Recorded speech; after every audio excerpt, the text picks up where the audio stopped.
আমি আপনাদের সামনে কোরআনে কারীম থেকে ছোট্ট একটি আয়াতে কারিমা তিলাওয়াত করেছি। আল্লাহ বলেন, ওয়াত্তাকু ইয়াওমান তুরজাউনা ফীহি ইলাল্লাহ সুম্মা তুওয়াফা কুল্লু নাফসিম মা আমিলাত ওয়া হুম লা ইউজলামুন।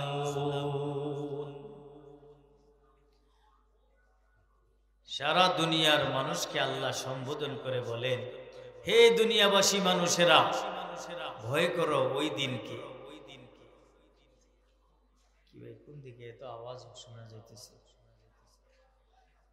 ওই দিনকে ভয় করো। ওয়াত্তাকু ইয়াওমান তুরজাউনা ফীহি ইলাল্লাহ, ওই দিনকে ভয় করো যেই দিনের দিকে তোমাদের প্রত্যাবর্তন হবে। এই দিনের দ্বারা উদ্দেশ্য কোন দিন? কিয়ামতের দিন। বলেন না কোন দিন ভাই? কিয়ামতের দিন। যেদিন কিয়ামত হবে সেই দিন আমাদেরকে আল্লাহর দিকে ফিরে যেতে হবে। বলেন তো কার দিকে ফিরে যেতে হবে? যেমনি ভাবে ধনীকে আল্লাহর দিকে ফিরে যেতে হবে, গরিবদেরকেও আল্লাহর দিকে ফিরে যেতে হবে, দেশের প্রেসিডেন্টকেও আল্লাহর দিকে ফিরে যেতে হবে, শিল্পপতিকেও আল্লাহর দিকে ফিরে যেতে হবে, শ্রমিকদেরকেও আল্লাহর দিকে ফিরে যেতে হবে, মালিকদেরকেও আল্লাহর দিকে ফিরে যেতে হবে, আলেমদেরকেও আল্লাহর দিকে ফিরে যেতে হবে, হাজী সাহেবদেরকেও আল্লাহর দিকে ফিরে যেতে হবে। এক কথায় যত মানুষ দুনিয়াতে এসেছে সমস্ত মানুষগুলিকে এক সময় প্রত্যাবর্তন করতে হবে কার দিকে? আল্লাহর দিকে। এই কথাটি বোঝানোর জন্য দুনিয়ার সমস্ত মানুষ আল্লাহ পাকের নাফরমানির মধ্যে যে লিপ্ত, এই জন্য আল্লাহকে অনেকে অস্বীকার করে বসে। করছে না? নবীর জামানায় করছে, সাহাবীদের জামানায় করছে, এখনকার বর্তমান জামানায়ও আল্লাহকে অস্বীকার করনেওয়ালা মানুষ আছে না? সবগুলি মানুষকে লক্ষ্য করে আল্লাহ বলেন, কাইফা তাকফুরুনা বিল্লাহ, হে দুনিয়াবাসী মানুষেরা, হে নাফরমান বান্দারা, কিভাবে তোমরা আল্লাহকে অস্বীকার করো? কিভাবে আল্লাহকে অস্বীকার করো? যেই আল্লাহ তোমাদেরকে জীবিত করেছেন। কাইফা তাকফুরুনা বিল্লাহি ওয়া কুনতুম আমওয়াতা, তোমরা তো মৃত ছিলা, তোমাদের কোনো অস্তিত্ব বলতে কিছুই ছিল না। ও আমার ভাইরা, বর্তমানে আল্লাহর নাফরমান যে যত বড় নাফরমান, সেই নাফরমানগুলি এই বিষয় চিন্তা করে না বিধায় তারা নাফরমানিতে লিপ্ত হয়। যে আরে আমি তো একটা মানুষ, আমাকে কে বানিয়েছে? আমাকে এত সুন্দর গঠন বানিয়ে কে পাঠিয়েছে? এই বিষয়গুলি চিন্তা করে না বিধায় সে নাফরমান হয়। এতক্ষণ যাবত আপনারা রক্ত গরম করা, ইমান জাগ্রত করা এমন কিছু বক্তব্য শুনেছেন, যেই লোকটার ব্যাপারে আমাদের হযরত শেষ কথা বলেছেন, আবুল সরকার। সে তো আল্লাহর একজন বান্দা, তাই না? সে তো আল্লাহর বান্দা। সে আল্লাহর বান্দা হয়েও আল্লাহকে নিয়ে কিছু এদিক সেদিক কথাবার্তা বলছে, যেগুলি আল্লাহ পছন্দ করে না। আল্লাহর নেককার বান্দা যারা, তারাও পছন্দ করে না। পৃথিবীর কোনো মাখলুকাত সেটা পছন্দ করে না। এমন কি পশু পাখিও যদি কথা বলতে পারতো তাহলে তারা বুঝিয়ে দিত, ও আবুল সরকার, তোমার মতো এই মুরতাদ মার্কা মানুষের কথাগুলি আমরাও পছন্দ করি না। মেরে মোহতারাম ভাইও, আবুল সরকারের মতো মানুষ সে বুঝে না কে তাকে সৃষ্টি করেছে। আল্লাহ বলেন, হে দুনিয়ার মানুষেরা নাফরমান বান্দা, কাইফা তাকফুরুনা বিল্লাহ ওয়া কুনতুম আমওয়াতা, তোমরা তো ছিলে মৃত। কেমন মৃত ছিলাম? নাপাক পানির ফুটা ছিলাম। আমাদের অস্তিত্ব ছিল খাবারের বিভিন্ন গাছগাছরার মধ্যে। ডাব গাছের মধ্যে ছিল আমাদের অস্তিত্ব, ধান গাছের মধ্যে ছিল, গম গাছের মধ্যে ছিল। এই কোন ধরনের কথা বলছেন হুজুর, কিছুই বুঝলাম না, এটা তো কোনোদিন শুনি নাই। শুনছেন? আপনারা যে আম গাছে ছিলেন, জাম গাছে ছিলেন, সমুদ্রের মাছে ছিলেন, ইলিশ মাছে ছিলেন, কাতল মাছে ছিলেন, গরুর গোশতের মধ্যে ছিলেন, এটা অবাক করা একটা বিষয় না? কিভাবে শুনবেন? বলবো আল্লাহ দুনিয়ার মধ্যে আল্লাহ তাআলা আমাদের খাদ্য দান করেছেন। এই খাদ্যগুলির মধ্যে আমরা ছিলাম। ওই খাদ্যগুলি যখন আমার বাবা মা, আপনার বাবা মা খেয়েছেন, খাদ্য ভক্ষণ করার কারণে তাদের ভিতরে শুক্রাণু জন্ম নিয়েছে। এরপর মা এবং বাবার মধুর মিলনের মাধ্যমে আল্লাহ তাআলা আমাদেরকে আমাদের মায়ের গর্ভে স্থান দিয়েছেন, জন্ম দিয়েছেন। তারপরে আল্লাহ আমাদেরকে কিভাবে কতদিনে বলে 10 মাস 10 দিন পর্যন্ত মায়ের পেটে আল্লাহ রাখছেন। মায়ের পেটে রাখার পরে কিভাবে প্রথমে দেখেন আমাদের সৃষ্টির সূচনা কিরকম হয়েছে।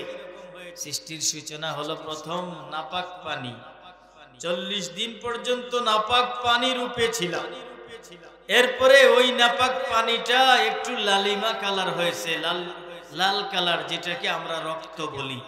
দ্বিতীয় 40-এ যাইয়া আমাদের অস্তিত্ব রক্তে পরিণত হয়েছে। তৃতীয় 40-এ যাইয়া এই রক্তের মধ্যে একটা টুকরা, যেটাকে আমরা রক্তপিণ্ড বা মাংসপিণ্ড বলে থাকি। চতুর্থ 40-এ যাইয়া এখানে একটু হাড় জন্ম নিয়েছে। পঞ্চম 40-এ যাইয়া আল্লাহ পরিপূর্ণ একটা মানুষে পরিণত করেছেন। আল্লাহ বলেন, ও দুনিয়াবাসী মানুষেরা, তোমাদেরকে আমি আল্লাহ নাপাক পানি দিয়ে তৈরি করেছি। ফাখালাকনাল মুযগাতা ইযামা ফাখালাকনাল ইযামা লাহমা ফাকাসাউনাল ইযামা লাহমা ফাতাবারাকাল্লাহু আহসানুল খালিকিন। আরে আল্লাহ কত সুন্দর সৃষ্টিকর্তা, আল্লাহ পাক পরওয়ারদিগারে আলম আমাকে আপনাকে দুনিয়ার সমস্ত মানুষকে কেমন সুন্দর করে বানিয়েছেন। আল্লাহ পাক সূরা 3-এর মধ্যে ইরশাদ করেন, লাকাদ খালাকনাল ইনসান ফি আহসানি তাকবীম। চন্দ্র এবং সূর্যের চেয়ে সুন্দর করে আল্লাহ রাব্বুল আলামিন আমাদেরকে বানিয়েছেন। আমার ভাইরা, দোস্ত, আহবাব, চিন্তা করি না কি কোনো সময়? কখনো চিন্তা করি না।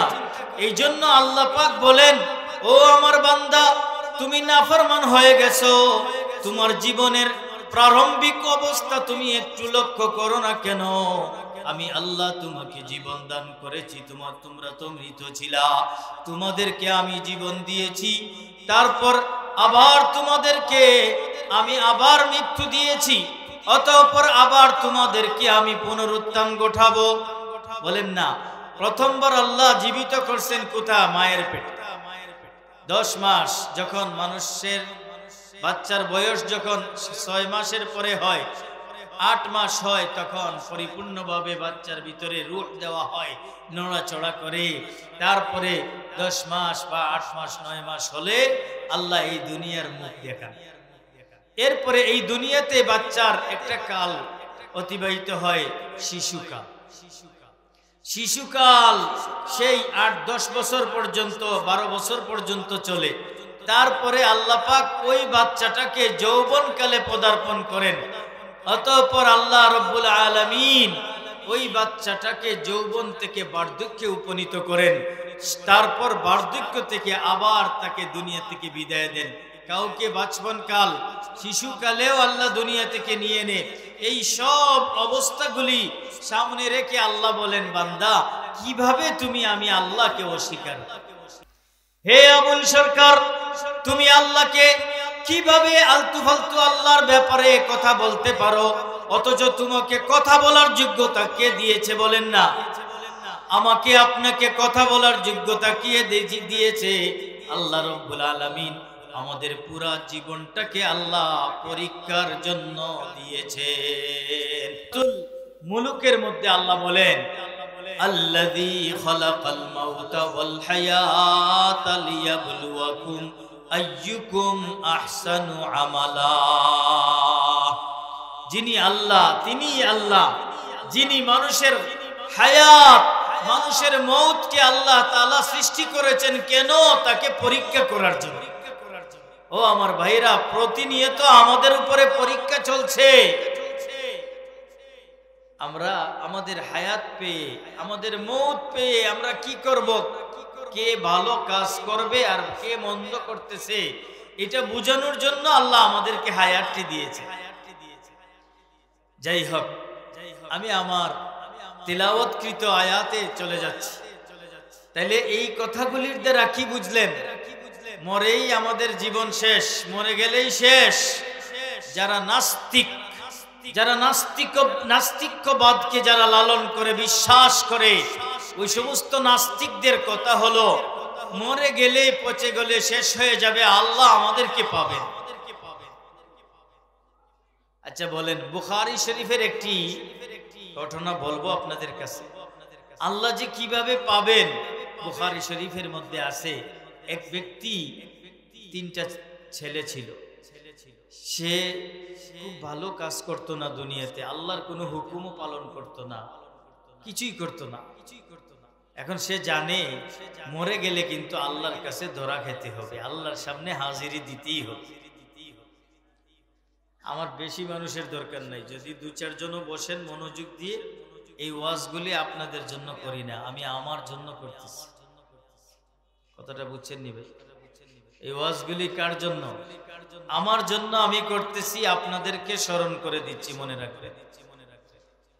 তো এই ব্যক্তি বলল, ছেলেদেরকে একটা ওসিয়ত করলো, বাবারে জীবনে আল্লাহ পাকের কোনো হুকুম পালন করি নাই, আমার ভয় লাগতেছে আমি বাঁচবো না, মরে যাব। তো মরে গেলে পরে তোমরা আমাকে একটা কাজ করবায়, আমার লাশটাকে পুড়াইয়া দিবা। এই ঘটনা আপনারা আরো শুনেছেন।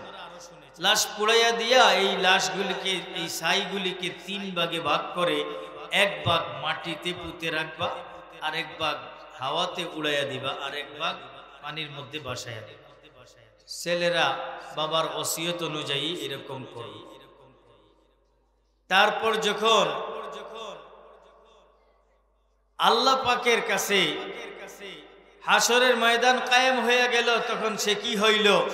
আল্লাহর কাছে ধরা পড়ে যাবে। ধরা পড়ার পরে কিভাবে ধরবে আল্লাহ? আল্লাহ দেখেন, পানি, বাতাস, মাটি সব আল্লাহর গোলাম। দুনিয়ার গোলামের মতো না। দুনিয়ার গোলাম স্বার্থপর। স্বার্থ যদি পায়, স্বার্থ হাসিল করে, তাহলে বসের কথা শুনে, মালিকের কথা শুনে। আল্লাহ পাকের গোলামগুলি এমন না। আল্লাহর গোলাম কথা বলার সাথে সাথে হুকুম মানতে বাধ্য। যখন আল্লাহ পানিকে বলছেন, পানি তোমার মধ্যে আমার এই বান্দার যেই অংশ আছে তুমি হাজির করো। মাটিকে বললেন, মাটি তোমার মধ্যে যে অংশ আছে এটা হাজির করে নাও। হাওয়াকে বললেন, হাওয়া তোমার মধ্যে আমার বান্দাটার যেই অংশগুলি আছে সব হাজির করো। একটা মানুষে পরিণত হয়ে গেল। এখন আল্লাহ জিজ্ঞেস করবেন, ও বান্দা তুমি কেন এই কাজ করেছিলা, কেন এই উপদেশ তোমার সন্তানদেরকে দিয়ে আসছো? আল্লাহ বলবে, ওগো মাওলা জিজ্ঞাসা করেছো বিদায় তাহলে আমাকে বলতেই হবে। দুনিয়াতে আসার পর তোমার কোনো হুকুম আহকাম আমি মানি নাই, তোমার নাফরমানি ছাড়া আমার জিন্দগিতে কিছুই ছিল না। আল্লাহ বলবেন, তুমি কি বাস্তবেই আমাকে ভয় করেছো? বান্দা বলবে, আল্লাহ অবশ্যই তোমার ভয়ে যেন তুমি ধরতে না পারো আমাকে, এই জন্য আমি আমার ছেলেদেরকে এই হুকুমটা করে আসছি। আল্লাহ বলবেন, ও আমার বান্দা তুমি জেনে রাখো, বাস্তব সত্য যদি তুমি এমন ভয় নিয়ে এমন কাজ করে আসো, জেনে রাখো আমি আল্লাহ আরহামুর রাহিমিন, অতিশয় দয়ালু, তোমাকে আমি মাফ করে দিলাম। ওয়ালিমান খাফা মাকামা রাব্বিহি জান্নাতান ফাবিআইয়ি আলাই রাব্বিকুমা তুকাজ্জিবান। কোন সূরা থেকে পড়ছি আপনারা কিছু হলেও মনে হয় বলতে পারবেন, যাদের কোরআনের সাথে কিছু সম্পর্ক আছে। সূরাতুর রহমান। আল্লাহ পাক বলেন, যেই ব্যক্তি আমি রব্বুল আলামিনের সামনে দণ্ডায়মান হবে, এই ভয় নিয়ে দুনিয়াতে জীবন যাপন করবে, ওই ব্যক্তিটাকে আমি অতিরিক্ত 2টা জান্নাতের মালিক বানায়া দিব। বলেন কয়টা জান্নাত? 2টা জান্নাতের মালিক আল্লাহ বানায়। হযরতে ওমরে ফারুক রাদিয়াল্লাহু তাআলা আনহু আমলে মদ নিষিদ্ধ ছিল। আমাদের দেশে অনেক জায়গায় মদের লাইসেন্স চালু আছে, যার কারণে অনেক মদখোরেরা মদ পানে অভ্যস্ত হতে পারে, সুযোগ সুবিধা দেওয়া আছে। হযরতে ওমরের জামানায় মদের কোনো লাইসেন্স নাই, নিষিদ্ধ ছিল। এমন কি যার হাতে পাওয়া যাবে তাকে দুর্রা মারা হবে। ফজরের পরে নামাজ পড়াইয়া যাইতেছেন, পথিমধ্যে দেখলেন দূরে থেকে রাস্তায় একটা ছেলের হাতে 1 বোতল মদ। বুঝতে পারছেন ভাই? মদ দেখে ওমর রাদিয়াল্লাহু তাআলা মনে মনে রাগে গুসায়, দেখছনি কারবার, সকাল বেলায় ওই ছেলেটা মদ হাতে নিয়ে যাইতেছে, অথচ আমার আমলে মদ নিষিদ্ধ। ওই ছেলেও ফলো করছে, দেখে ফেলছে, হাই ওমর রাদিয়াল্লাহু তাআলা তো দেখে ফেলছেন।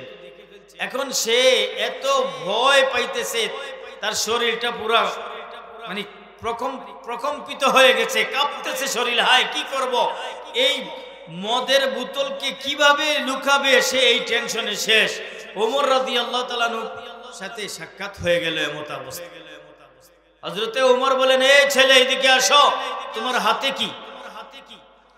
বোতল বাইর করো। ছেলে ভয়ে কাঁপতে কাঁপতে বলে, হুজুর ভুল করে ফেলছি।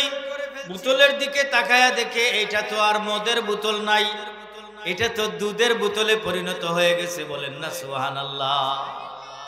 এত ভয় পাইছিল, কাকে ভয় পাইছে বলেন না? আল্লাহকে না খলিফাতুল মুসলিমিনকে? ওমরকে ভয় পাইছে। আরে ভাই, ওমরকে তো শয়তানও ভয় পাইতো, এটা তো সবাই জানেন। ওমর তো এমন পাওয়ারফুল এক ব্যক্তিত্ব ছিলেন, শয়তানও ওনাকে দেখলে পিছনের রাস্তায় বাতাস ছেড়ে ছেড়ে দৌড়াইতে থাকে। যেই ওমরের ব্যাপারে নবীজি ঘোষণা দিয়ে দিলেন, লাউ কানা বা'দি নাবিয়্যুন লাকানা উমর, আমার পরে যদি কোন নবী হইতো তাহলে উমর নবী হইতো। হে দুনিয়াবাসী মানুষেরা, জেনে রাখো আমার উমরের মর্যাদা সকলের মর্যাদার মতো না। সেই উমরে ফারুক রাদিয়াল্লাহু তাআলা আনহু যখন দেখলেন তার সামনে হাজির করে দিল, এখন তো আর দুধ না, এই মদ না। উমর বলেন, আরে আমি দেখছি তোমার হাতে মদ। ছেলে বলে, আল্লাহর কসম করে বলি ও খলিফাতুল মুসলিমিন, আল্লাহর শপথ করে বলি, আমার কাছে আর কোনো বোতল নাই, এই একটাই মদের বোতল ছিল, এখন তো এটাতে আর মদ দেখতেছি না। হযরতে ওমরে ফারুক কোরআনের আয়াত তিলাওয়াত করে বলেন, ওয়ালিমান খাফা মাকামা রাব্বিহি জান্নাতান ফাবিআইয়ি আলাই রাব্বিকুমা তুকাজ্জিবান। হে জিন্নাত এবং ইনসানেরা, আল্লাহর কোন কোন নিয়ামত তোমরা অস্বীকার করো? মেরে মোহতারাম ভাইও, যে কথাটি বলতেছিলাম, তা আমরা ফিরে যাব মরে গেলে, পরে কোথায় ফিরে যাব বলেন তো? আল্লাহর কাছে। ওয়াজটা বুঝছেন নি ভাই? এই জন্য আমি আগেই বলছি, ঠান্ডা মাথায় কিছু কথা বলবো। মারা যাওয়ার পরে ফিরে যেতে হবে আল্লাহর দিকে। আল্লাহ বলেন, ও বান্দা, তুমি যে ফিরে আসলে আমার কাছে, দুনিয়াতে কিছুদিন কাজকর্ম করে আসছো, এই কাজকর্মের ফলাফল ফসল তোমাকে আমি দিব, কিন্তু এর মধ্যে কোনো রকমের কারচুপি করা হবে না, কোনো জুলুম অত্যাচার করা হবে না, বেইনসাফি করা হবে না। তুমি যা আমল করেছ সেই আমলের বিপরীতে আমি আল্লাহ তোমার বিনিময় দেব। সুম্মা তুওয়াফা কুল্লু নাফসিম মা আমিলাত ওয়া হুম লা ইউজলামুন। এইজন্য বলেছি যে দুনিয়াতে কেউ বেঁচে থাকতে পারবে না, আল্লাহর কাছ থেকে কেউ বাঁচবে না। বলুন তো, এটা তো আমাদের দৃষ্টিতে এই কিছুদিন আগের অবস্থা দেখেন, দুনিয়ার উত্থান পতন, আমাদের দেশের অবস্থা দেখেন। এই জন্য কৃতিত্ব আর বাহাদুরি বেশি দিন থাকে না, সবাইকেই ছেড়ে যেতে হবে, লাঞ্ছিত অপমানিত হতে হয়, হয় কিনা বলেন না? এখনো যদি কেউ পিছনের এই অবস্থা থেকে শিক্ষা গ্রহণ না করে, তাহলে পরিস্থিতি খারাপ হবে। এজন্য ফাতাবিরু ইয়া উলিল আবসার, আল্লাহ ডাক দিয়ে বলেন, হে দুনিয়ার মানুষেরা, চক্ষুমান মানুষেরা, হে সচেতন সমাজ, ইয়া উলিল আবসার, তোমরা এইসব পিছনের ঘটনা থেকে শিক্ষা গ্রহণ করো। ফেরাউনের স্বভাব যাদের মধ্যে থাকবে, ফেরাউনের স্বভাব যাদের মধ্যে ছিল, তারা যেন সেই ফেরাউনের থেকে শিক্ষা গ্রহণ করে।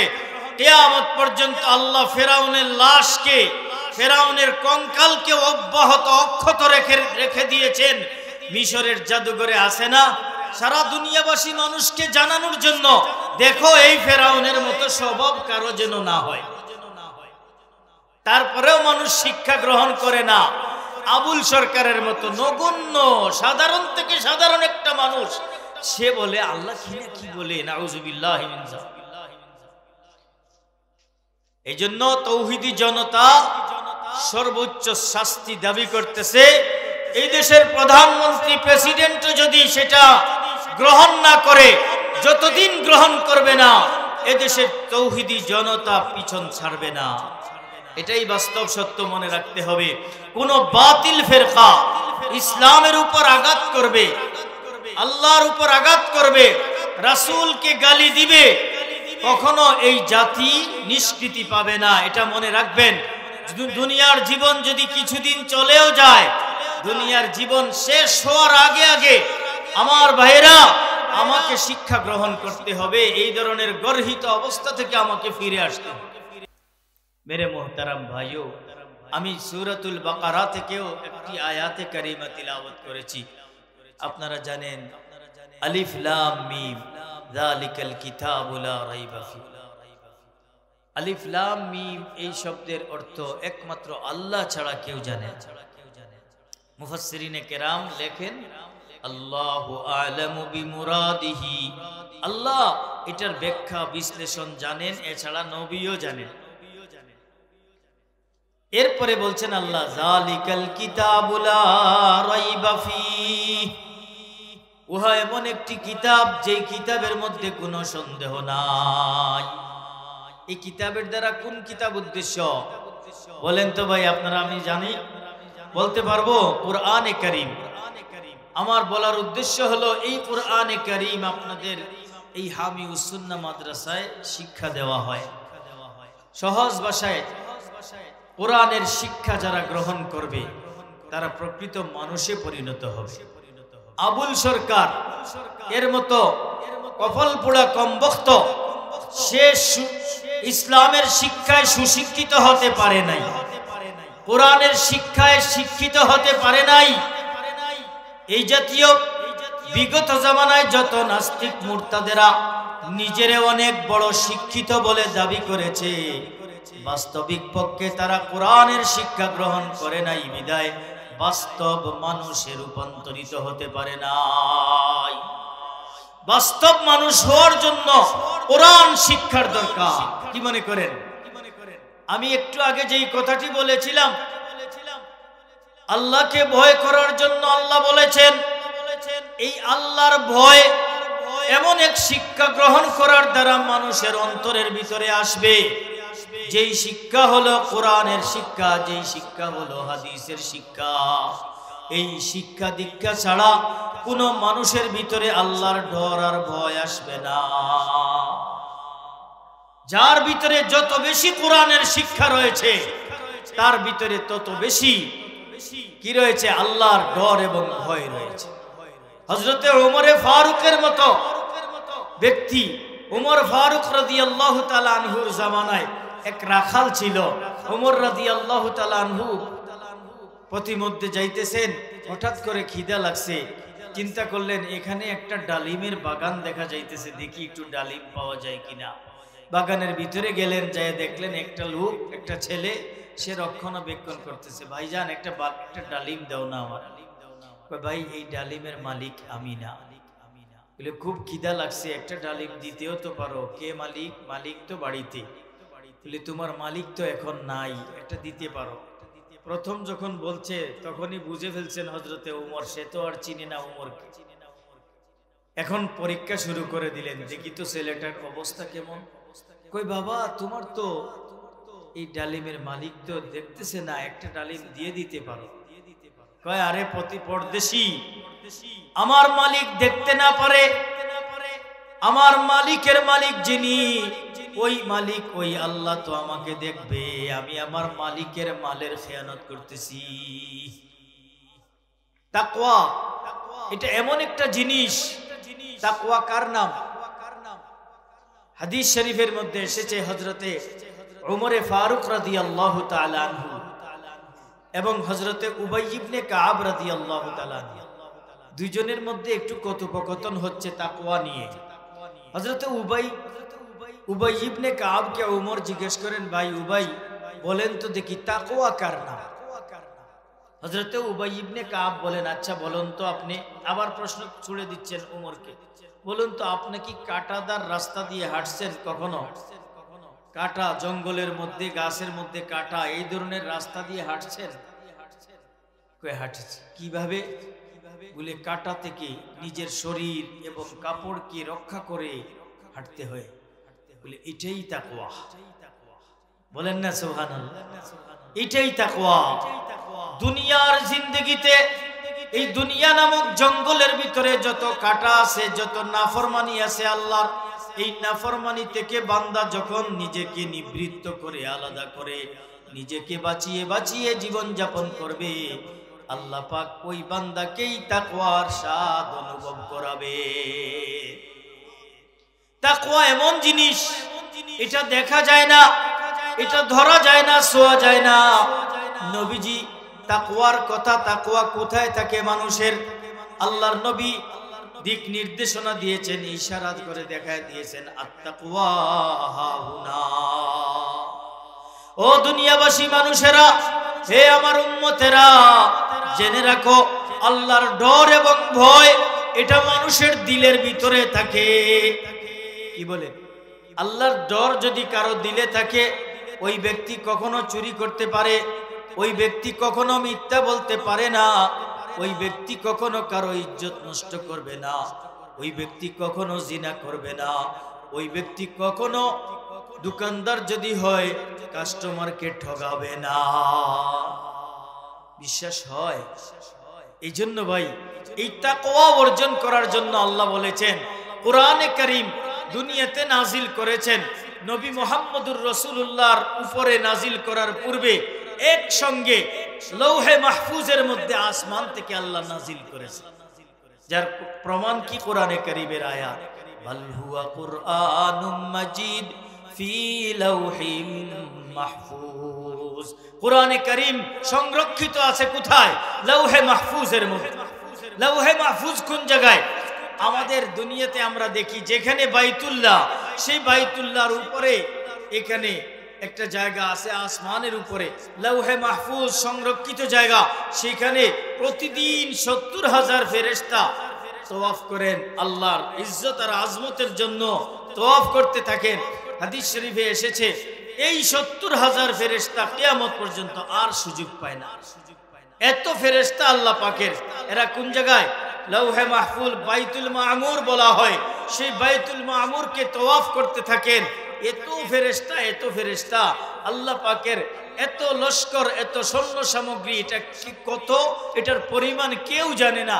আল্লাহ বলে, ওমা ইয়ালামু জুনুদা রাব্বিকা ইল্লা হু, আল্লাহ ছাড়া আল্লাহর লস্কর, আল্লাহর সৈন্য সামগ্রী, আল্লাহর এই ফেরেশতাদের সংখ্যা কেউ জানে। ও আমার ভাইরা, যেই ফেরেশতারা যাদের মাধ্যমে বদরের যুদ্ধে আল্লাহর নবীর সাহাবায়ে কেরামগণ মাত্র 313 জন ছিলেন। 313 জন। নিরস্ত্র না সশস্ত্র? নিরস্ত্র ছিলেন, কোনো অস্ত্র ছিল না। এমন 313 জন সাহাবায়ে কেরাম মুজাহিদিন, এদেরকে আল্লাহ পাক সাহায্য করেছেন 1000 কাফির সশস্ত্র বাহিনীর বিরুদ্ধে। মুসলমানদেরকে আল্লাহ সাহায্য করেছেন ফেরেশতাদের মাধ্যমে। শুধু কসু কাটা দিয়েছে, ফেরেশতারা এসে মুসলমানদেরকে সাহায্যের জন্য এগিয়ে আসছে। ময়দানের মধ্যে কাফিরদেরকে হতাহত করে হাজারো কাফিরদেরকে জাহান্নামে পাঠায়। ওয়ালাকাদ নাসারাকুমুল্লাহু বিবাদরিন ওয়া আনতুম আযিল্লাহ। আল্লাহ কোরআনের মধ্যে বলেছেন বদরের যুদ্ধে আল্লাহ সাহায্য করেছেন তোমাদেরকে। আরে তোমরা তো পরাস্ত হয়ে যেতে, তোমরা তো পরাজয় বরণ করতে, আমি আল্লাহ তোমাদেরকে সাহায্য করে কাফিরদের উপরে বিজয় দান করেছি। ও মুসলমানেরা, যতদিন পর্যন্ত মুসলমানের নীতি, মুসলমানের চরিত্র, মুসলমানের কর্মকাণ্ড যতদিন রাসূল সাল্লাল্লাহু আলাইহি সাল্লাম এবং সাহাবীদের মতো থাকবে, ততদিন পর্যন্ত মনে রাখবেন কোন বাতিল মাথাছাড়া দিয়ে উঠলেও এই বাতিল কিছুই করতে পারবে না। কোরআনের আইনকে যদি কেউ বিনষ্ট করে দিতে চায়, কোরআনকে বাতিল বলে বিবেচিত করতে চায়, আল্লাহ চ্যালেঞ্জ ছুড়ে দিয়েছেন, ইউরিদুনা লিইউতফিউ নূরাল্লাহি বিআফওয়াহিহিম ওয়াল্লাহু মুতিম্মু নূরিহি ওয়ালাউ কারিহাল কাফিরুন। যদিও কাফেররা অপছন্দ করে, কাফেররা চায় কোরআনের এই বাতিকে নির্বাপিত করে দিতে। এই জন্য বুঝেন না, মাঝে মধ্যে আল্লাহর নবী বলেছেন আমার পরে ফিতনা তসবির দানা ছিঁড়ে গেলে যেরকম আসতে থাকবে, এরকম আসবেই, আসতেই আছে, এখনো পর্যন্ত আসছে। ফিতনার কোনো শেষ নেই। কাদিয়ানি ফিতনা, নাস্তিকানা ফিতনা, মুরতাদ হওয়ার ফিতনা, জাহিলানা ফিতনা, এখন ফিতনা আসতে আসতে সর্বশেষ কিছুদিন আগে আবুল সরকারের মতো একটা ফিতনা বাংলার জমিনে উদিত হয়েছে। এই সব ফিতনাগুলিকে আল্লাহ কোরআনের মাধ্যমে, কোরআন এবং হাদিসের আলোর দ্বারা আল্লাহ নির্বাপিত করে দেন। কিন্তু মুসলমানের অভ্যাস, মুসলমানের স্বভাব চরিত্র, মুসলমান ঠিক থাকতে হবে। ও মুসলমানেরা, মুসলমান যতদিন ঠিক না থাকবে, যতদিন পর্যন্ত মুসলমান ঠিক না হবেন, আমি আপনি নামাজ পড়ব না, রোজা রাখব না, হজ করব না, যাকাত দিব না, পরস্পরে দ্বন্দ্ব রাখবো, কোরআন শিখব না, দ্বীনে ইসলামের উপর অটল থাকব না, একে অপরের প্রতি হিংসা বিদ্বেষ করব, ততদিন পর্যন্ত আল্লাহর রহমত পাবো না। এটাই নিশ্চিত সত্য, এটাই নিশ্চিত মনে রাখি। আজকে কার দোষ দেই আমরা? কার দোষ দেই ভাই? নিজেকে দোষে, নিজেকে দোষ। হ্যাঁ, নিজেকে অন্যের চেয়ে ভালো মনে করি। আজকে খ্রিস্টানেরা মুসলমানের কালচার নিয়ে গেছে,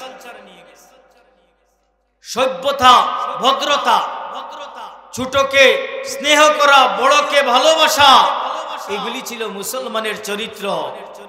আজকে মুসলমান বড়দেরকে শ্রদ্ধা করে না, বড়রা ছোটকে স্নেহ করে না, মা বাবার ইজ্জত করে না, সন্তানের হক মা বাবা আদায় করে না, ভাই বোনদের মধ্যে পারস্পরিক বিচ্ছেদ, বিচ্ছিন্নতা রয়েছে। এই মুসলমান জাতির মধ্যে আল্লাহর রহমত কিভাবে আসবে? আমার ভাইয়েরা, বিচ্ছিন্ন, ছড়ানো ছিটানো কিছু কথা বললাম। আল্লাহ তাআলা এই জন্য বলেন, এই কোরআনকে যারা ফলো করবে, এই কোরআন মুত্তাকি পরহেজগার যারা, যাদের দিল আল্লাহর ডরে প্রকম্পিত থাকে, এমন কি জানেন, কিছু কিছু পাথর আছে, এরা গড়িয়ে গড়িয়ে পড়তে থাকে আল্লাহর ভয়ে। ওয়া ইন্না মিনহা লামা ইয়াতাফাজ্জারু মিনহুল আনহার, পাথরের থেকে পানি বের হয় আল্লাহর ভয়ে। আন মাখাফাতিল্লাহ, মানুষের দিলের ভিতরে যখন আল্লাহর ভয় আসবে, এই মানুষকে কখনো বেঈমান বানাতে পারবে না, এই মানুষকে কখনো কেউ খ্রিস্টান বানাতে পারবে না, ঈমান বিক্রি করবে না, জান চলে যাবে, মগর ঈমানকে রক্ষা। কি বলেন, এটা কিভাবে আসবে? কোরআনের আলোর দ্বারা আসবে, কোরআনের শিক্ষার দ্বারা আসবে, শিক্ষা নবীর শিক্ষার দ্বারা আসবে, আল্লাহর কোরআনের শিক্ষার দ্বারা এই যোগ্যতা আসবে। মেরে মোহতারাম ভাইও, আল্লাহকে ভয় করা, এই কারণে যারা ভয় করবে তারাই এই কোরআনকে পথ প্রদর্শক মানবে, আর তাদের জন্যই কোরআন পথ প্রদর্শক হবে। অন্য আয়াতে আল্লাহ তাআলা বলেন, ইয়া আইয়ুহান নাস, হে লোক সকল। অন্য জায়গাতে সাধারণ মানুষকে বলছেন, এই কোরআন মানুষের জন্য হেদায়েত, পথ প্রদর্শক। কারণ আল্লাহ তাআলা কোরআনে কারীমের মধ্যে বলেছেন, এই কোরআন নাজিল করার পর আল্লাহ কোরআন শুনি, আল্লাহর নবী কোরআন শুনায়া শুনায়া তিলাওয়াত করে করে মানুষকে হেদায়েতের পথে টানছেন, হেদায়েতের পথে দাওয়াত দিয়েছেন। তাহলে কোরআন মানুষের জন্য হেদায়েত। যারা হেদায়েত পেয়েছে, হেদায়েতের পরে তাকওয়া অর্জন করেছে, তাদের জন্য কোরআন তখনই দিক নির্দেশক যখন প্রতিটা কর্মক্ষেত্রে মুত্তাকি পরহেজগার ব্যক্তি কোরআন নিয়ে তার জীবন যাপন করে। ব্যবসায় গেছেন তো চিন্তা করেন, হায় কিভাবে ব্যবসায় লাভ করলে হালাল হবে, ডাবলের চেয়ে বেশি, অর্ধেকের চেয়ে বেশি লাভ করে দিলাম, সুযোগ হইল, এটা কি জায়েজ আছে? এটা ঠিক না। এখানে ব্যবসায়ীরা আছেন, ব্যবসায়ীদের একটা হাদিস শোনাবো, শেষ করে দিব। রাসূলুল্লাহ সাল্লাল্লাহু আলাইহি সাল্লাম বলেন, আত-তুজ্জারু ইউহশারুনা মা'আন নাবিয়্যিন ওয়াস-সিদ্দিকিন ওয়াশ-শুহাদা। ব্যবসায়ী, সৎ ব্যবসায়ী যারা, তাদের হাসর হবে নবীদের সঙ্গে। বলেন না সুবহানাল্লাহ। এখানে আসেননি ব্যবসায়ী কেউ? কারা কারা আছেন নবীর সাথে হাসর হতে চান? যদি চাই তাহলে সৎভাবে ব্যবসা করতে হবে। সৎভাবে কি করতে হবে? ব্যবসা করতে হবে। আল্লাহর নবী বাজারে গেছেন, যায় দেখলেন খেজুরের বস্তা খুব সুন্দর করে সাজানো, হাতটা খেজুরের ভিতরে হাত প্রবেশ করায় দিলেন, দেখলেন যে ভিতরে সব শুকি ভিজা খেজুর, উপরে সব শুকনা। নবীজি বলতেছেন, আরে ব্যবসায়ী, এটা কার? এটা কেন এমন করলা? শেষ লাজবাব। নবীজি বলেন, তোমার এই ব্যবসার মধ্যে আল্লাহ বরকত দিবে না। হ্যাঁ, আর নবীজি বললেন, যে ব্যক্তি এমন করবে ওই ব্যক্তি আমার উম্মতের অন্তর্ভুক্ত। এই জন্য কি মনে করেন ব্যবসায়ী ভাইরা, সলিড ভাবে ব্যবসা করতে হবে। যদি আমার ঠিকানা নবীর সাথে হয়, সারা জীবন ব্যবসায়ী করলাম, এই ব্যবসা করা এটা ইবাদতে পরিণত হয়ে গেছে। আর এই ইবাদতের দ্বারা আমার ঠিকানাটা হবে নবীর সাথে, সিদ্দিকদের সাথে, শহীদদের সাথে। আমার ভাইরা, এই জন্য তাকওয়া অর্জন করব এই দিলের মধ্যে। আর তাকওয়া হাহুনা। সাথে সাথে আমি নবীজির একটা হাদিস তিলাওয়াত করেছি, মনে আসেনি ভাই? আল্লাহর রাসূল বলেছেন, আল গিনা ইউমবিতুন নিফাক বিল কলব। গান বাজনা, বলেন না গান বাজনা। আমাদের সমাজের মানুষ কি চিনেন আপনারা গান বাজনা? দেখেন বায়াতি যারা, বাউল যারা, তারা তাদের গানকে হারাম মনে করে না। গান বাজনা হালাল না হারাম? এই গান বাজনা, নবীজি বলতেছেন, এই গান বাজনার কারণে দিলের ভিতরে, কলবের ভিতরে নেফাক, মুনাফিকি সৃষ্টি হয়। বলেন না কি সৃষ্টি হয়? আরে ভাই আমি বলছি, এটা নবীজির হাদিস। নবীজি বলছেন, আল গিনা ইউমবিতুন নিফাক বিল কলব। কলবের মধ্যে নেফাক সৃষ্টি হয়, মুনাফিকি সৃষ্টি হয়। আমার যুবক ভাইরা, মোবাইলের মধ্যে দুনিয়ার সব ধরনের গান আছে। অবাক লাগে, জওয়ান মানুষ তো দূরের কথা, বৃদ্ধ মানুষেরাও এইরকম বড় বড় মোবাইল চালাইতে থাকে, দিন নাই রাত নাই। এরকম সমাজে মানুষ মনে হয় আমাদের সমাজে নাই। আসেনি ভাই? বলেন তো, এটা কি মুনাফিকি না? অথচ আল্লাহ পাক ঘোষণা করে দিয়েছেন, আমার যেই সমস্ত বান্দার বয়স 60 বছর হয়ে গেছে, দাড়ি পাকা মুরব্বী, ও আমার ফেরেশতারা তোমরা সাক্ষী থাকো, আমার এই সমস্ত মুরব্বী বান্দাগুলিকে কবরের মধ্যে আযাব দিতে আমি আল্লাহর শরম লাগে। দাড়ি পেকে গেলে কি করে মানুষ? ইবাদতের দিকে মনোনিবেশ করে। এটা না করে আমরা কি করি? আমরা সেই জোয়ান কি দিন দিন খালি বাড়াইতেই থাকি। রহি হায় উমর মিসলে বরফি কম, চুপকে চুপকে রফতা রফতা দম বদম। ও আমার ভাইরা, আমার হায়াতে জিন্দেগির অবস্থা কেমন? বিরাট বড় বরফের টুকরার মতো। আপনাদের বাজারে দেখেন না বরফের টুকরা মাছওয়ালারা আনে, মাছের ব্যবসায়ীরা বড় বড় টুকরা আনেন। বিকালে কি এই টুকরা পাওয়া যায়? এটা বিগলিত হয়ে শেষ হয়ে যায়। আমাদের হায়াতে জিন্দেগি বরফের টুকরার মতো প্রতি মুহূর্তে মুহূর্তে বিগলিত হয়ে শেষ হয়ে যাইতেছে। একটু চিন্তা করি কোন দিকে আগাইতেছি। আল্লাহ কুমুত্তাকাসুর। ও দুনিয়াবাসী মানুষেরা, তুমি তো তোমার ছেলে মেয়ে, তোমার মাল সম্পদ নিয়ে তুমি ফখর করতেছো, গৌরব করতেছো, গর্ব করতে আসো, অথচ তুমি হাত্তা যুরতুমুল মাকাবির, কবরের কাছে যাইতেছো। মাত্র কিছুদিন পরে তুমি কবরের সন্নিকটবর্তী হয়ে গেছো। আজকে তুমি ছেলের বাবা হয়েছো, দুদিন পরে নাতির দাদা হইবা, নানার নাতির নানা হইবা। এই নানা আর দাদা হওয়া শুধু খুশকিসমত না, মনে রাখতে হবে এটা আমার আপনার কবরে যাওয়ার সংকেত। এটা আমার আপনার কবরে যাওয়ার সংকেত। হযরতে ইয়াকুব আলাইহিস সালাম আল্লাহর একজন নবী ছিলেন। এই ইয়াকুব আলাইহিস সালাতু ওয়াস সালামের কাছে আজরাইল আলাইহিস সালাম আসছেন জান নেওয়ার জন্য। ইয়াকুব আলাইহিস সালাম বললেন, আচ্ছা আপনি যে হঠাৎ করে আমার কাছে চলে আসলেন জান নিতে, একটু সংকেত দিয়েছেন? আজরাইল বলেন, সংকেত তো দিয়েছি। আচ্ছা ঠিক আছে, আপনি বুঝেন নাই, সামনে থেকে সংকেত পাইবেন।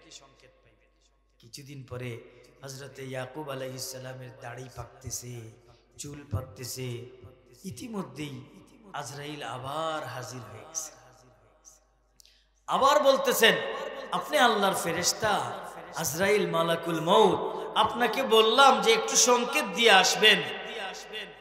আজরাইল বলেন, অবশ্যই আমি আপনার কাছে চিঠি পাঠাইছি। আমি চিঠি পাঠাইছি, মউতের চিঠি আপনার কাছে আসছে। কোথায়? আমি তো পাই নাই। দেখুন তো, আপনার চুলের দিকে তাকান, আপনার দাড়ির দিকে তাকান, আপনার অঙ্গ প্রত্যঙ্গের দিকে তাকান। কি অবস্থা? আগের মতোই আছেন না পরিবর্তন? কই পরিবর্তনের শেষ তো নাই। এইটাই আমার চিঠি। ও আমার ভাইরা, বলেন তো, দাড়ি পাকছেনি আমাদের সমাজের মুরব্বীদের? চুল পাকছেনি? হাঁটুতে ধরছেনি?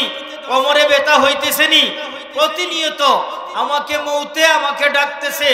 লা ইউখিরুল আজাল, এই মৃত্যু 1 সেকেন্ড আগেও আসবে না, 1 সেকেন্ড পরেও আসবে না।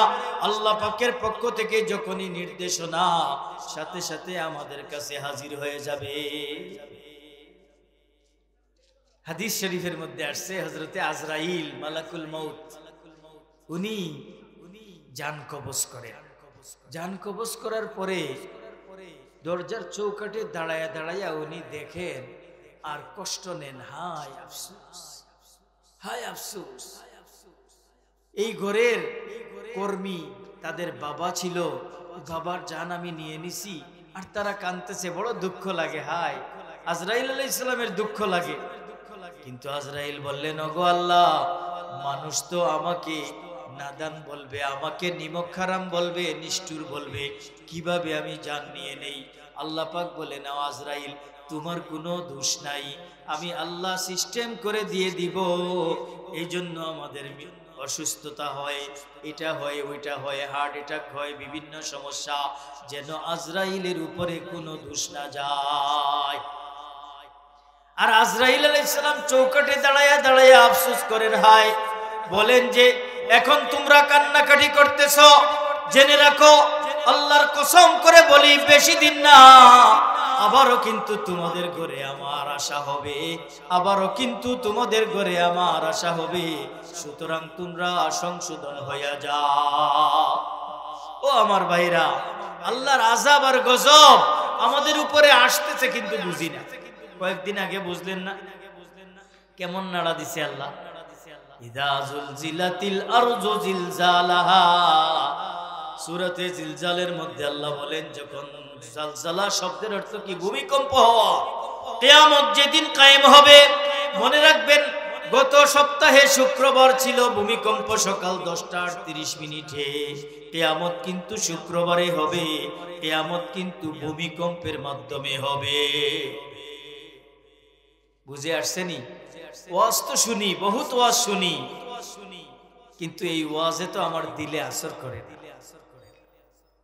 ওয়াজে দিলে আসর করে না। চিন্তা করবেন, এই সব চিন্তাগুলি, মৌতের চিন্তা, কবরের চিন্তা, আল্লাহর আযাবের চিন্তা, আল্লাহর আযাবের ডর এবং ভয় দিলের ভিতরে আসবে। এমন একটা শিক্ষা অর্জন করলে সেই শিক্ষাটার নাম কি বলেন তো? কোরআন এবং হাদিসের শিক্ষা। এটা কোথায় শেখানো হয়? মাদ্রাসার শিক্ষা। মনে রাখবেন, মাদ্রাসা শিক্ষার দ্বারা মানুষ পরহেজগার হয়, মাদ্রাসা শিক্ষার দ্বারা আল্লাহওয়ালা হয়, মাদ্রাসা শিক্ষার দ্বারা আল্লাহর ওলি হয়ে দুনিয়াতে বিদায় নিতে পারে।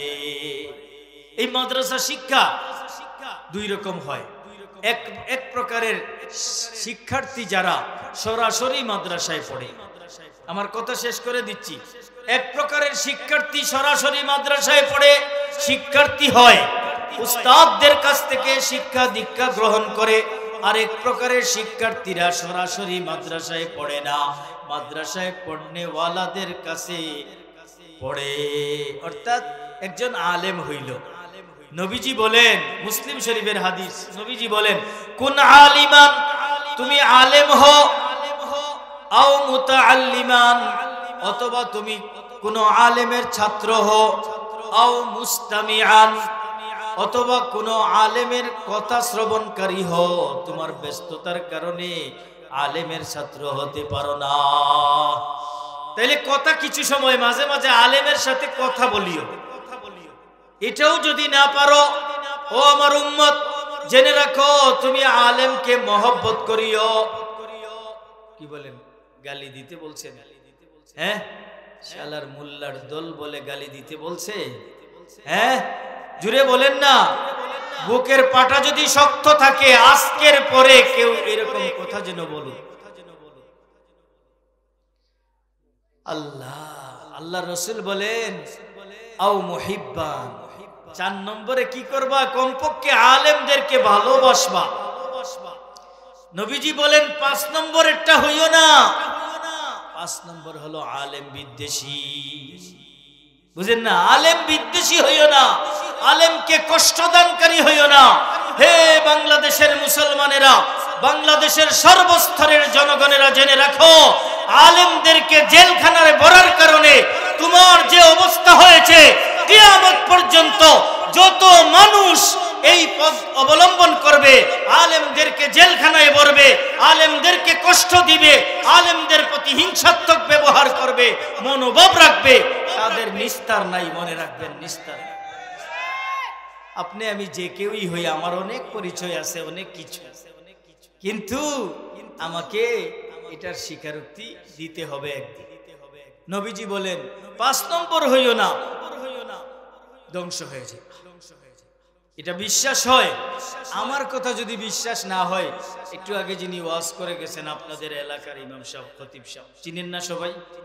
মুফতি গিয়াসউদ্দিন আল মাদানী সাহেবকে যে জিজ্ঞেস করবেন কালকে, হুজুর যদি বলে না এমন কোনো কথা হাদিসে নাই, তাহলে আমি আপনাদের এখানে হাজির হব, আমার জিহ্বাকে কেটে আপনাদের পায়ের নিচে রেখে দিবে। চ্যালেঞ্জ ছাড়লাম ইনশাআল্লাহ। কি বলেন? আলেমদেরকে ভালোবাসবো তো।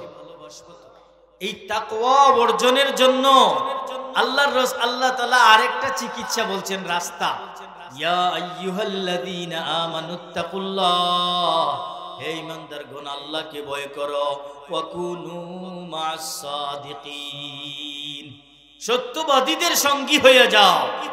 যারা আল্লাহওয়ালা, যার কথা শুনলে আল্লাহর কথা স্মরণ হয়, যাকে দেখা মাত্র বেহেশতের কথা আখিরাতের কথা স্মরণ হয়, এমন ব্যক্তিকে যখনই তুমি পাইবা তার অনুসরণ করো, যার মধ্যে আল্লাহ এবং তার রাসূলের আনিত দ্বীন মাথা থেকে নিয়ে পাও পর্যন্ত আসবে থাকবে, তখন তার অনুসরণ করো, তার কথা শুনো, তার সঙ্গী হইয়া যাও। হবো তো ইনশাআল্লাহ। দেখবেন আবার বন্ড পীরদের সাথে যাইয়া সাক্ষাৎ করবেন না। বন্ড পীরেরা মানুষকে জাহান্নামের দিকে নিয়ে যায়, বলেন না কোন দিকে নিয়ে যায়? বুঝে না, মানুষ বুঝে না। দেখবেন এই ধরনের বন্ড পীরদের মুরিদ কুকুরও থাকে, কুকুর এক নাই দুই নাই, 1 ডজন 2 ডজন কুকুরে কাছে নিয়া মাঝে মাঝে আদর করে, এখানে শুয়ে থাকে সবগুলি। তার মানে কি খুব বড় আল্লাহর ওলি না? ও আমার ভাইরা, যা কথা সারা রাত কথা বলতে পারবো, আপনারাও বসে থাকবেন, আমি এর চেয়ে ভালো আর কিছু বলবো না, এগুলি বলবো, আপনারা বসে থাকবেন ইনশাআল্লাহ, কিন্তু শেষ হবে না। সারমর্ম কথা এটাই, কোরআনের শিক্ষা গ্রহণ করবেন হয় নিজে, আর না হলে আলেমের কাছ থেকে শিখে শিখে আপনার জীবনটা চালাবে। আরেক শ্রেণীর মানুষ আছে স্কুল কলেজে পড়ে, আলেমদের পরশে থাকে। এই যে টিউবলাইটের আলোতে থাকার কারণে আমার আপনার উপরে লাইটের আলোটা পড়ছে। আলেমদের সাথে, আলেমদের পরামর্শে দিনদারদের সাথে চলবেন, তো আল্লাহ তাআলা আপনাকেও আলেম হিসাবে কাল হাসরের ময়দানে উঠে। এবার শুধু কোরআনের কথা শুনলেন, শিক্ষা, কোরআনকে আমাদের শিখতে হবে নি ভাই? কি বলেন?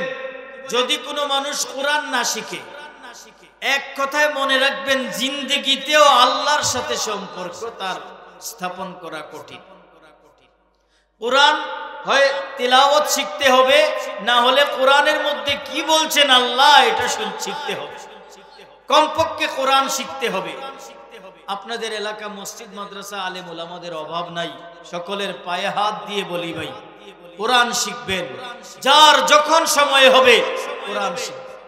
আমাদের উস্তাদ আপনারা চিনেন, আমার শেখ, আমার উস্তাদুল হাদিস হযরতুল আল্লাহ মুফতি আবু সাঈদ দামাত বারাকাতুহুল আলী ফুলচুয়ার পীর সাহেব এখানে আসেন, দক্ষিণখানে অনেক প্রোগ্রাম করেন। হুজুর গত রবিবার ওনার মাদ্রাসার মাহফিলে একটা কথা বলছেন, এই কথাটি বলে শেষ করে দিচ্ছি। আমাদের ভারত উপমহাদেশের বড় একজন আল্লাহওয়ালা বুজুর্গ ছিলেন আমাদের, যিনি অনেক মুরব্বীর মুরব্বী, হযরত শেখুল হিন্দ মাহমুদুল হাসান রাহমাতুল্লাহি আলাইহি। আমার দাদা পীর, আমার শায়েখ হলেন আল্লামা আহমদ শফি রাহমাতুল্লাহি আলাইহি, আমিরে হেফাজত ছিলেন। নাম শুনছেন? কি বলেন? হ্যাঁ, খুব নওজোয়ান মানুষ ছিলেন না, কিন্তু বৃদ্ধ হওয়ার 103 বছর বয়স ছিল। সারা দেশের যত নাস্তিক মুরতাদরা আছে আল্লামা আহমদ শফির নাম শুনে কম্পিত হয়ে যায়। এরকম সম্পদ দুনিয়া থেকে চলে গেছে, আর চোর ডাকাতরা মনে করছে না জানি কি জানি হয়ে গেছে। মেরে মুহতারাম দোস্ত, সেই আল্লামা আহমদ শফির উস্তাদ ছিলেন এবং শায়েখ ছিলেন হযরত শেখুল ইসলাম শেখুল আরব ওয়াল আজম হযরত হুসাইন আহমদ মাদানী রাহমাতুল্লাহ। সেই মাদানী রাহমাতুল্লাহ আলাইহির হাদিসের উস্তাদ ছিলেন, যার সঙ্গে 4 বছর স্বইচ্ছায় জেল কাটছেন হযরত শেখুল হিন্দ মাহমুদুল হাসান রাহমাতুল্লাহ। 4 বছর জেল বন্দি জীবনে ছিলেন।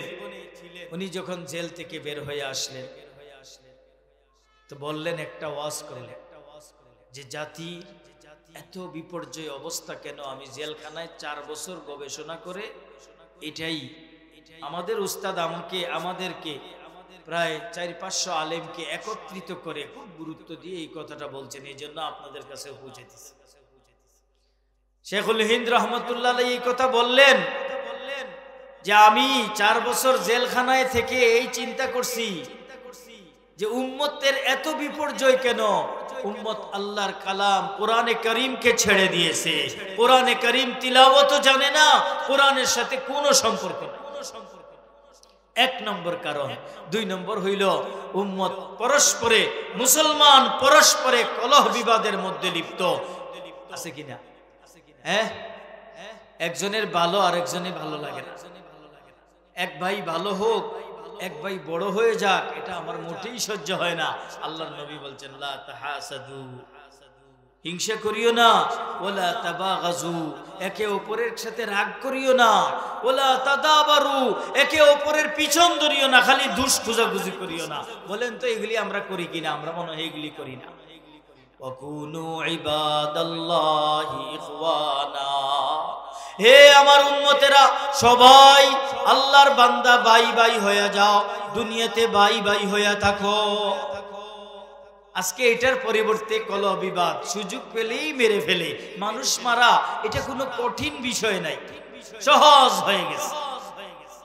এই জন্য আমিও ভাই আমাদের এই মুরব্বী আসাতেজা, আমাদের দাদা শায়েখ, দাদা উস্তাদদের কথা আপনাদের কাছে জানাই দিলাম। কি বলেন? আমরা ভালো হওয়ার জন্য কোরআনের ভূমিকা রাখা দরকার কিনা, কোরআনের সাথে সম্পৃক্ত রাখবো। এমনও আফসোসের বিষয়, আমাদের বাসা বাড়িতে এমন বাড়ি আছে ভাই, যেই ঘরের মধ্যে সারাটা বছর 365 দিনে একদিনেও কোরআনের 2টা লাইন, 2টা আয়াত তিলাওয়াত হয় না, এমন ঘর আছে কিনা? দক্ষিণখানে নাই মনে হয় একটা। জাতি ধ্বংস হবে না কি হবে বলেন? এই জন্য প্রত্যেকের নিজ উদ্যোগে কোরআন শিক্ষার চেষ্টা করবেন। 5 ওয়াক্তের নামাজ জামাত সহকারে আদায় করব, আল্লাহ ওয়ালাদের সংস্রবে থাকব, হক হালাল, হালাল না হারাম আলেমদের কাছ থেকে, ইমামদের কাছ থেকে। ইমামদের সাথে খুচাখুচি করবেন না, ইমামদের সাথে, মুয়াজ্জিন সাহেবদের সাথে খুচাখুচি করবেন না। জীবনের মধ্যে বরকত আনানোর জন্য আলেমদেরকে ইজ্জত করবেন, শ্রদ্ধা করবেন। আল্লাহ পাক কিয়ামতের ময়দানেও আপনাকে ইজ্জত করবে। ওই আলেম জান্নাতে চলে যাচ্ছে, বলবে আল্লাহ আমার একজন বন্ধু দুনিয়াতে রয়ে গেছে, তাকে ছাড়িয়া আমি কিন্তু জান্নাতে যাব না। আহ, দুনিয়াতে বহু বন্ধু আছে, সুযোগ পাইলে মেরে ফেলে, আছে না ভাই? কিন্তু এমন কিছু বন্ধু আছে যারা আখিরাতের ময়দানে আল্লাহ বলবেন আলেমদেরকে, ও আলেমেরা তোমরা যাও না জান্নাতে, যাও জান্নাতে যাও। কিছু কিছু আলেমেরা খালি পিছপা হাঁটবে। আল্লাহ বলবেন কি হলো তোমার, যাও না কেন? ভাই আল্লাহ আমার কিছু বন্ধু আছিল দুনিয়াতে যারা আমার সাহায্য সহযোগিতা করত। কিছু কিছু বন্ধু এমন আছে যারা আমার পড়ালেখার খরচ দিত। আমি পড়ে লেখা করে বড় বড় আলেম হয়ে গেলাম। আজকে আমি আমার এই বন্ধুগুলিকে রেখে আমি একা কিভাবে জান্নাতে যাব? আল্লাহ বলবেন দেখো তো তোমার কোন কোন বন্ধু, কারা কারা বিপদে আছে, জাহান্নামের উপযুক্ত কারা আছে, এদেরকে নিয়ে তুমি জান্নাতে চলে যাও। এই বন্ধুত্ব লাভ হইল না ক্ষতি হইল বলেন না? এই জন্য মাদ্রাসার সাথে মহব্বত রাখবেন, তালেবে ইলমদের খোঁজ খবর করবেন। তালেবে ইলমরা না খায়া থাকতে দিয়েন না। যদি না খায়া থাকতে দেন, কাল কিয়ামতের ময়দানে পাড়া প্রতিবেশী আপনারা যারা আছেন, কাল কিয়ামতের ময়দানে আল্লাহর কাছে জবাব দিতে হবে। কথাগুলি বুঝছেন নি ভাই? আল্লাহ তাআলা আমাদের সব ভাইদেরকে আমল করার মতো তৌফিক দান করুন। ওয়া আখিরু দাওয়ানা আলহামদুলিল্লাহ।